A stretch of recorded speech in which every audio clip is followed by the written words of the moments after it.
Política local. Ivan Gonçalves, Manuel Pisco e Nuno Matias analisam a atividade municipal da região. Ao sábado, às 11 horas, com repetição ao domingo, à 1 da tarde. Bom dia, estamos então de volta para mais um Política Local com 3 autarcas do Distrito de Setúbal. Manuel Pisco, Presidente da Assembleia Municipal de Setúbal, eleito pela CDU. Ivan Gonçalves, Presidente da Assembleia Municipal de Almada, eleito pelo PS, e Nuno Matias, vereador do PSD em Almada. Bom dia aos 3, cá estamos de volta hoje em direto, espero que se encontrem bem e também espero que a ligação esteja bem, que o som esteja a chegar bem aqui ao nosso estúdio. Temos 3 temas em agenda para hoje. O excedente dos municípios caiu em 2023, são os resultados do anuário financeiro dos municípios, que foi conhecido nesta semana. Os autarcas dizem que é preciso rever a lei das finanças locais. Um segundo tema, a resposta ao problema dos sem-abrigo. Há um diferendo entre os autarcas de Almada e de Lisboa, que mostra as dificuldades na área metropolitana de Lisboa para se tratar este tema em conjunto. E um último tema, os autarcas de Setúbal, Palmela e Sesimbra conseguiram finalmente marcar uma reunião com a Ministra da Saúde. Está prevista para esta segunda-feira que vem, depois de amanhã. O programa Política Local está no ar aos sábados às 11 da manhã e aos domingos à 1 da tarde. Fica depois também disponível em podcast. Vamos então começar pelo primeiro dos 3 temas que referi, o excedente dos municípios. Começo por Nuno Matias. Bom dia, Nuno. Sabe-se que os números dizem que os municípios tiveram no ano passado um excedente, uma diferença entre as receitas e as despesas inferior à que tiveram há 2 anos. Em 2022 essa margem foi de 629 milhões de euros. O ano passado caiu para 588 milhões de euros. Ainda assim foi positiva e ficou mais uma vez demonstrado, como foi destacado pelos dirigentes, designadamente por autarcas, mas também pela instituição que faz este anuário financeiro, que os municípios não contribuem para a dívida pública portuguesa, ao contrário da ideia que ficou durante o período da Troika, em que foram aprovadas limitações e constrangimentos à autonomia financeira das autarquias, e entretanto também se sabe que o Governo já tem um acordo com a Associação Nacional de Municípios para fazer uma revisão da lei das finanças locais. Havia quem defendesse que essa revisão da lei deveria ter sido simultânea com a preparação do Orçamento de Estado para 2025. Acabou por não ser assim. O calendário agora é para que essa nova lei esteja em vigor em 2026. O próprio Primeiro-Ministro já disse que os futuros autarcas eleitos nas eleições de setembro ou outubro do ano que vem já terão um quadro diferente em termos legislativos nesta matéria. E como dizia, Nuno Matias, começava por si. Como é que viu estas conclusões sobre os números das autarquias, este anuário financeiro das autarquias? Que destaques é que nos quer deixar? E também o que é que espera da revisão da lei das finanças locais? Antes de mais, saber se, no seu entender, é oportuna e necessária. Bom, muito bom dia a todos. Bom dia, Francisco, Manuel, Ivan e a todos os nossos ouvintes. Em relação a esta matéria, é um tema que já não é a primeira vez que abordamos aqui no programa.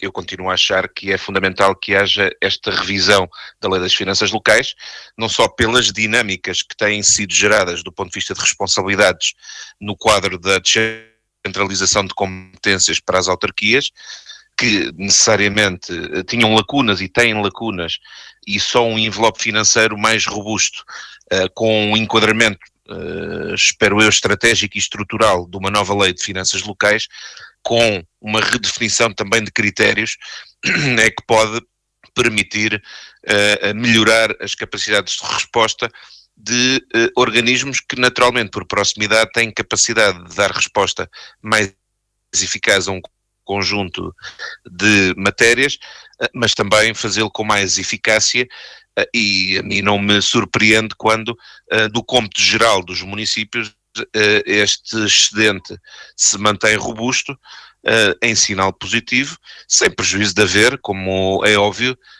em 308 municípios, poder haver alguns com melhores desempenhos do que outros, e por isso, não é por acaso, que alguns, até do nosso distrito, já foram objeto de intervenção e apoio para a recuperação financeira.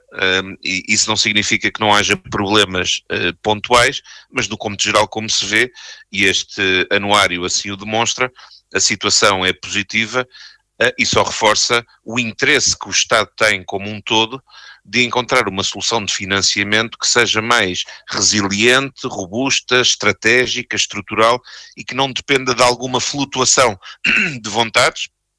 Apesar de tudo, há que enaltecer o atual governo, mostrou sensibilidade e, aliás, como foi dito ainda esta semana na audição na especialidade por parte do ministro Castro Almeida, o montante total que vai ser transferido para os municípios vai crescer 12,3%, para as freguesias 13,9%, o que só demonstra que, apesar de tudo e sem que ainda esteja alcançado este novo quadro que irá definir a nova lei das finanças locais, apesar de tudo, se está a mostrar sensibilidade para o problema, está a procurar reforçar os meios dos municípios, apesar de sabermos que a solução estrutural é aquela que tem que ser agora construída, e também aqui anda bem o Governo, ao estar a fazer um trabalho positivo com a Associação Nacional de Municípios, porque naturalmente os municípios são fundamentais para identificar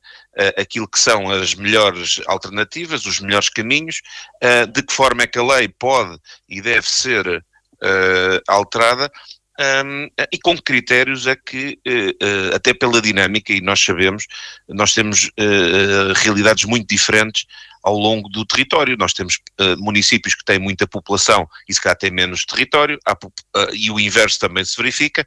Há realidades de serviços que são prestados que também são diferentes ao longo do país. Portanto, acho que toda essa discussão deve ser feita, mas deve ser feita com os autarcas, que necessariamente têm um conhecimento aprofundado daquilo que é gerir o dia-a-dia de uma autarquia.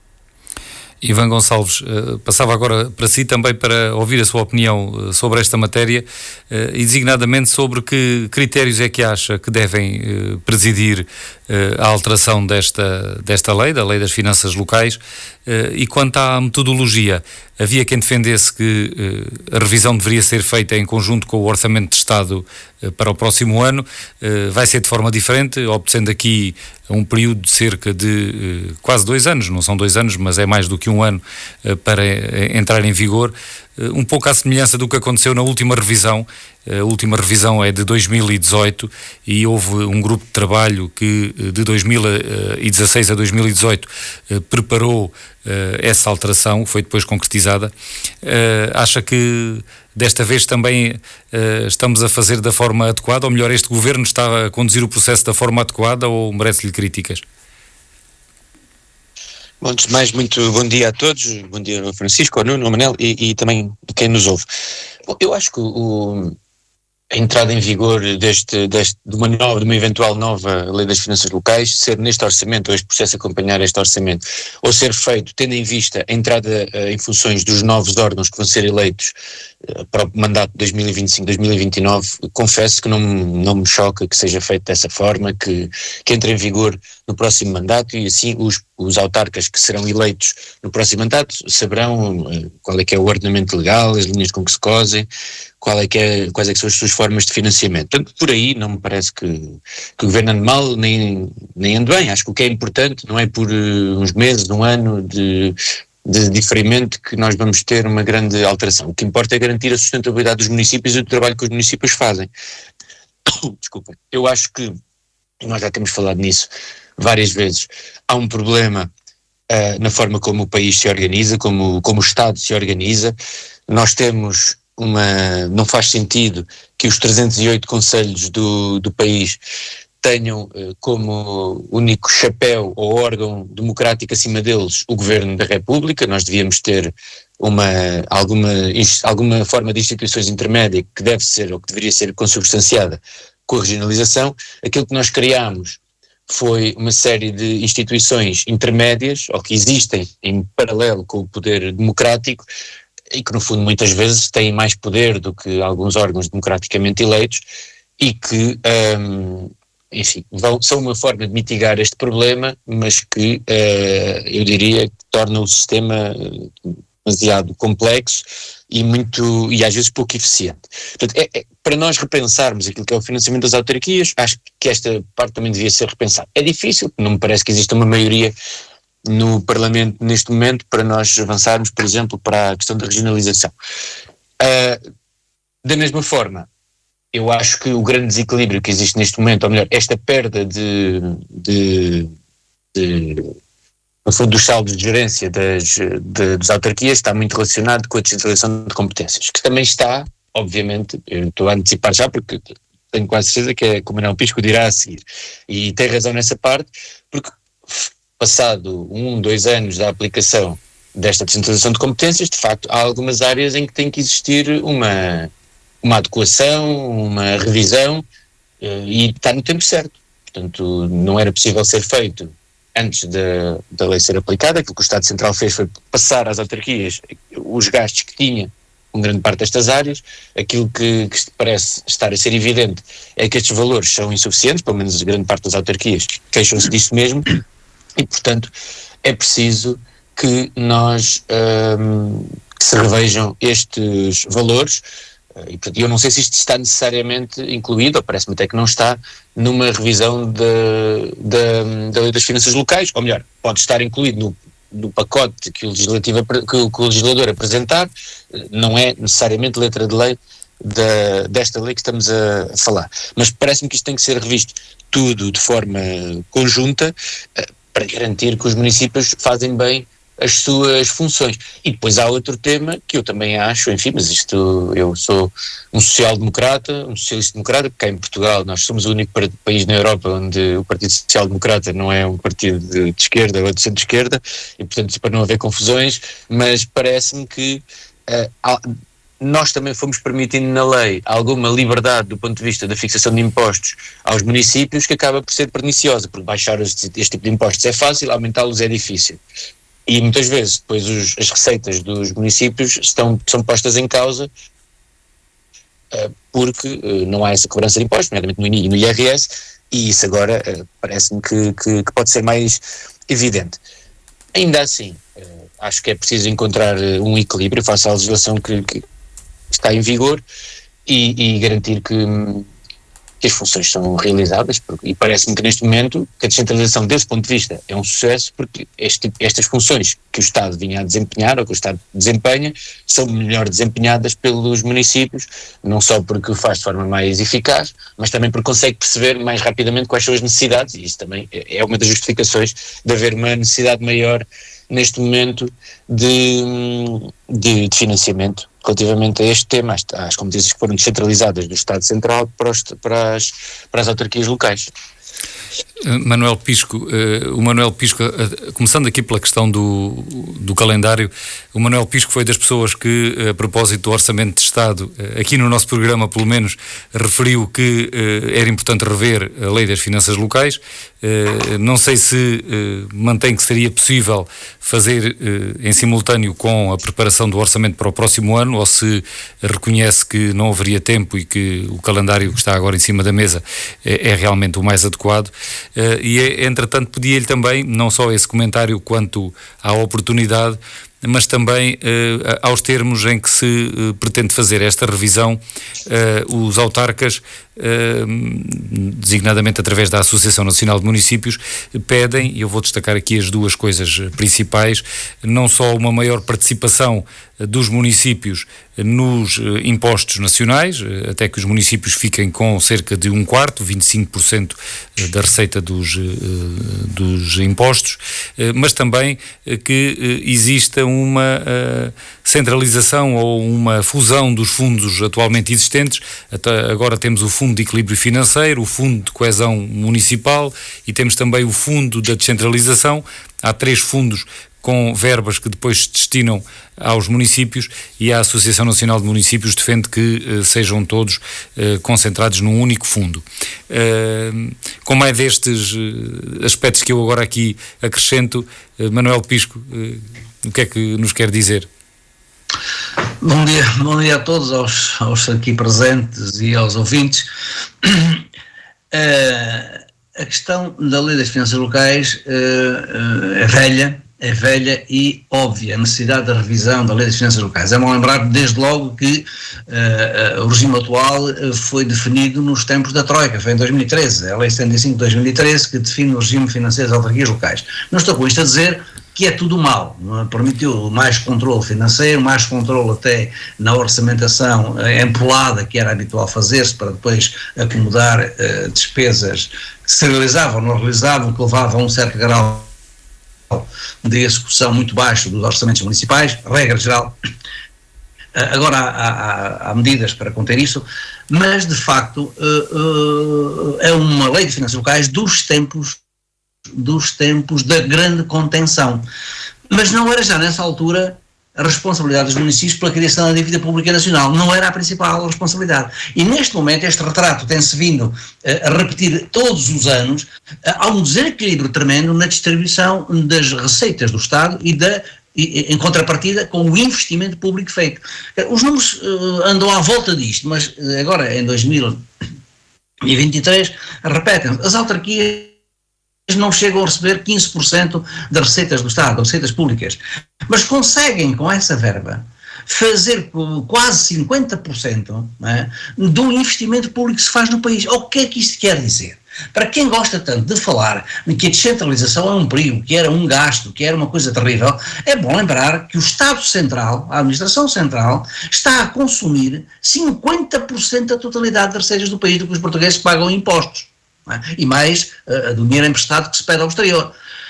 Isto é uma coisa que deve estar bem patente e entendida, porque com 15% da receita, por exemplo, é o contrário dos países mais desenvolvidos na Europa. Nos países escandinavos, a maior fatia de distribuição dos rendimentos do Estado vai para as autarquias, que são quem faz as coisas localmente. Não quer dizer que não haja infraestruturas que não tenham de ser feitas para a administração central. Mas não. Portanto, aqui a gente percebe que a principal despesa do país é em burocracia improdutiva. Eu gostava de ver os liberais dizerem isto, não é? Explicarem porque é que o país é ineficiente em termos económicos e em termos de respostas sociais.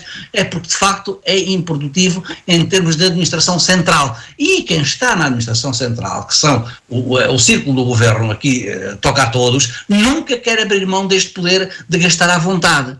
Primeiro a burocracia central e depois é que tem que se dar alguma coisa para autarquias. A lei de finanças locais tem que ser retirada deste quadro de restrições que só foram essencialmente as maiores restrições, foram para o plano local. E criou-se a ideia, vendeu-se a ideia de que era só corrupção nas autarquias, que era só ineficácia, que era só desperdício. É o contrário. É na burocracia central é que isso existe. Agora disse, mas subiu aqui a dívida das autarquias, subiu sim, o dos estudantes reduziu-se, aliás, reduziu-se o excedente, mas atenção, há excedente nas autarquias. E tem havido sempre, desde os tempos da Troika. Já agora, Manuel Pisco, deixe-me só fazer aqui uma precisão. Eu há pouco falei em números que apontavam para um excedente superior a 500 milhões de euros, mas depois o excedente orçamental que é apresentado pelos diferentes municípios já cai de 322 milhões, salvo erro, em 2022, para apenas 24 milhões no ano passado. Há aqui uma ilusão fortíssima e dá a ideia que se a tendência se mantiver neste ano 2024 já vai haver um resultado negativo. Francisco, não é uma erosão fortíssima, não é uma quebra fortíssima. As dívidas só cresceram 2,6%. As dívidas por pagar dos municípios no total cresceram 2,6%. Não é fortíssima. Mas atenção, vamos lá ser realistas. O que vai ser mais forte, não sei se é fortíssima, se é forte, vai ser nos próximos 3 anos, 3 anos.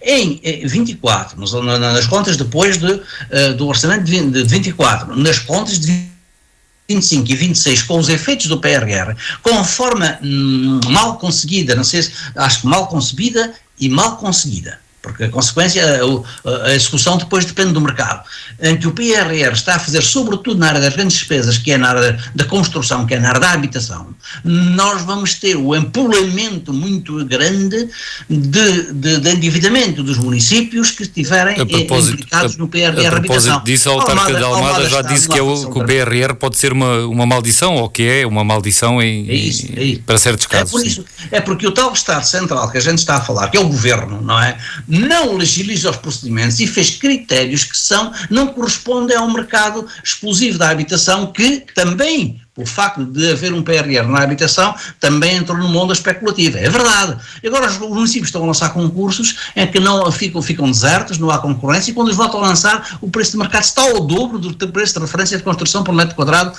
foi definido. E não vejo, nem o governo anterior o fez, nem eu estou a ver este governo com vontade de mexer nestes critérios. Se não o fizer, nós estamos a perder muito dinheiro, milhares de milhões, deste PRR europeu. Portanto, isto tem que ser agilizar. Eu ouço o Primeiro-Ministro muitas vezes falar em agilidade e tudo estrutural, respostas todas essas, mas tem que mexer neste dia-a-dia que está agora a acontecer, com um horizonte temporal que é já de 2 anos. Manuel Pisco, vamos voltar a terminar o ano e meio praticamente, mas não estou nem a ver. Vamos voltar a discutir aqui. Vamos voltar a discutir aqui o PRR, não haverá falta de oportunidade para isso, mas centrando novamente na lei das finanças locais. Tem tudo a ver com as finanças locais. Sim, tem tudo a ver. Tem tudo a ver com as finanças locais. Mas as finanças locais dependem de um quadro legal, de um quadro de medidas e políticas e afetação de meios financeiros que são dadas aos municípios para executar em condições de ser executadas. Sim, nesta altura o PRR tem um peso determinante nesse desempenho. Eu estou a alertar para aquilo que vem daqui nos próximos 2-3 anos. Temos uma situação muito pesada nos municípios. Agora, a questão geral das finanças locais é que, de facto, ela está feita com critérios de contenção de 2013 e tem que haver aqui alguma equidade na distribuição dos rendimentos. Os principais rendimentos diretos dos municípios são, como julgo que toda a gente sabe, né, são o IMT, o Imposto de Transmissões Onerosas, o Imposto das Ações, antigo Imposto das Ações, o IMI, o IMT foi já o principal imposto para as autarquias locais no exercício do ano passado, em 2023, segundo o anuário.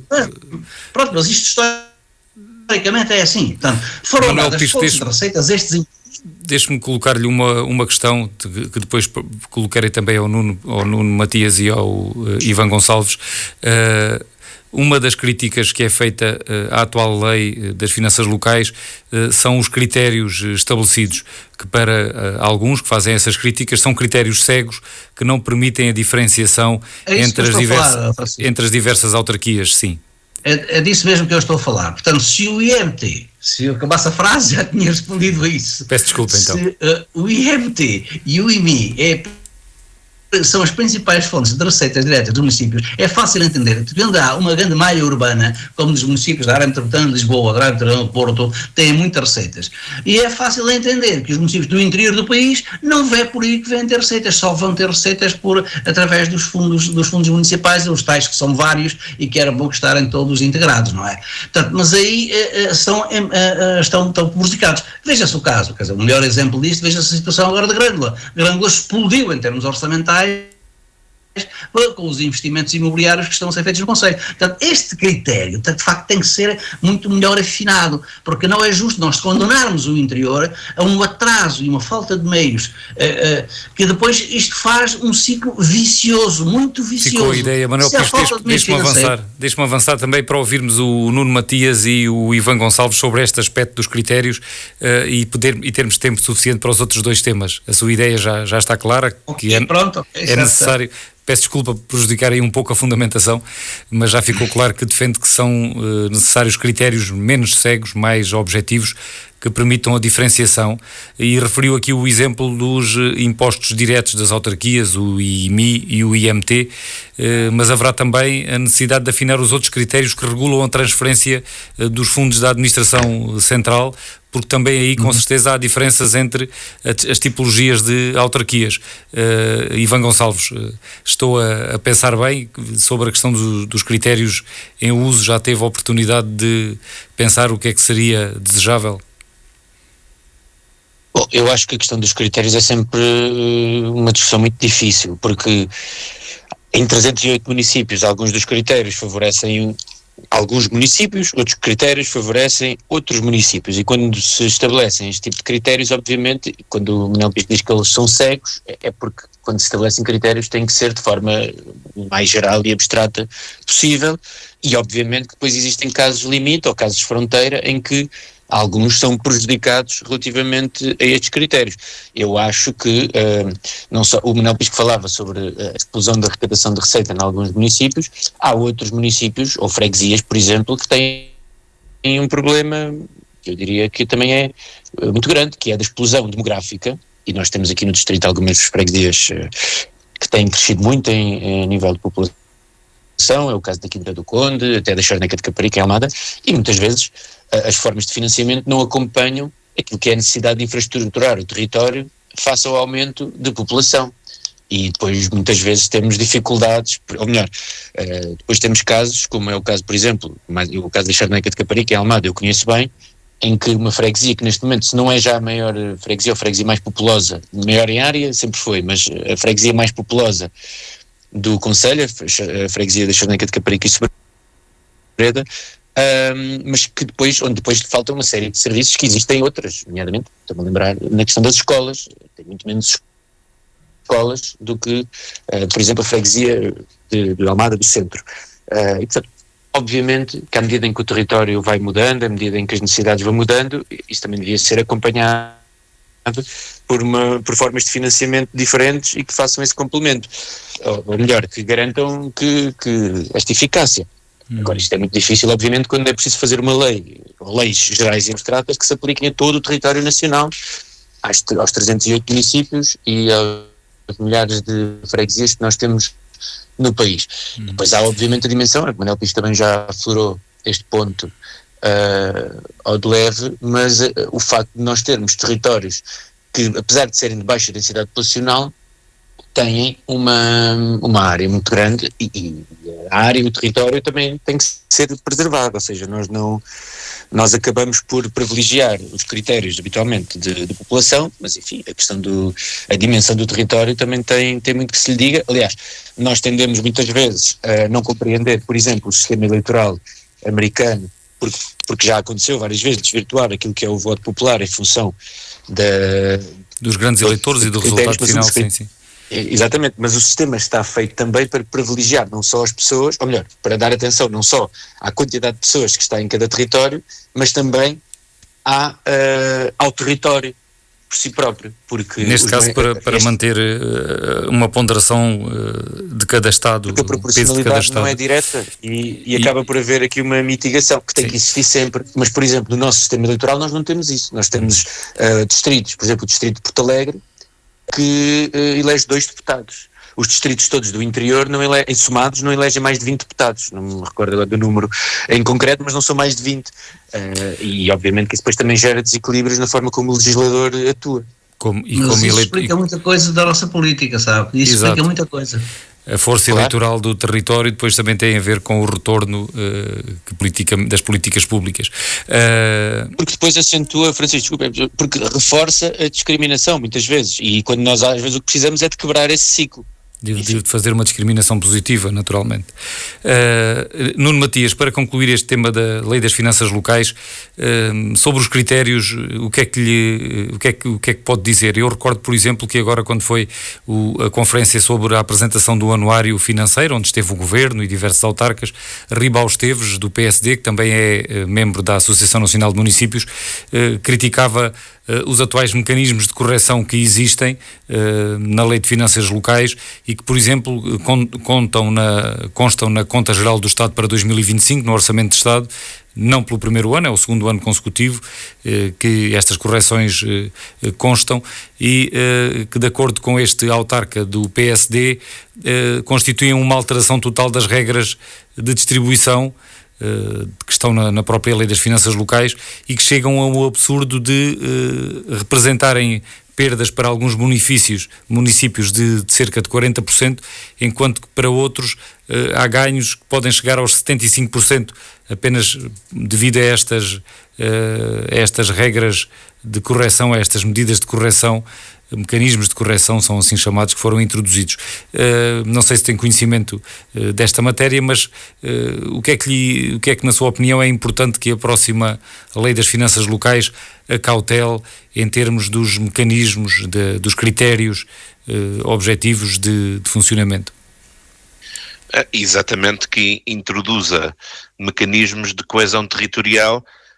E apesar de naturalmente todas as normas e também a lei das finanças locais não pode ser diferente, tem que ser pensada com regras gerais e abstratas, mas há aqui um princípio de coesão territorial que a única forma de poder ser concretizado é haver aqui medidas de discriminação que balizem aqui alguns patamares mínimos de envelopes financeiros para a intervenção de municípios. Há pouco estava-se a dar o exemplo do interior, onde nós sabemos que muitos dos municípios têm metros quadrados muito superiores àqueles municípios do litoral, mas que necessariamente isso gera custos para o erário público e para as autarquias desses locais, mas que o atual mecanismo de distribuição de verbas associado por um lado à população, por outro ao IRS que essa população tem, às intervenções no território através do IMT que vão sendo geradas,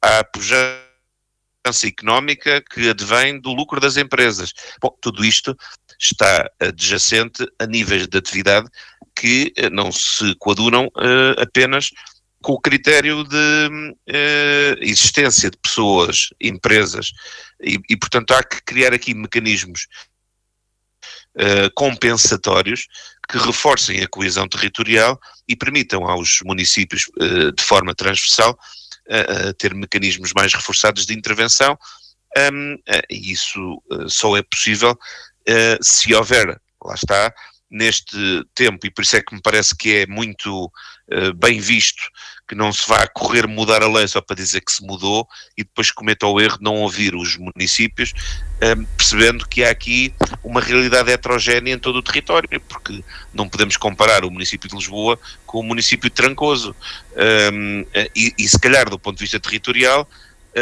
per capita, se calhar Trancoso tem mais gente.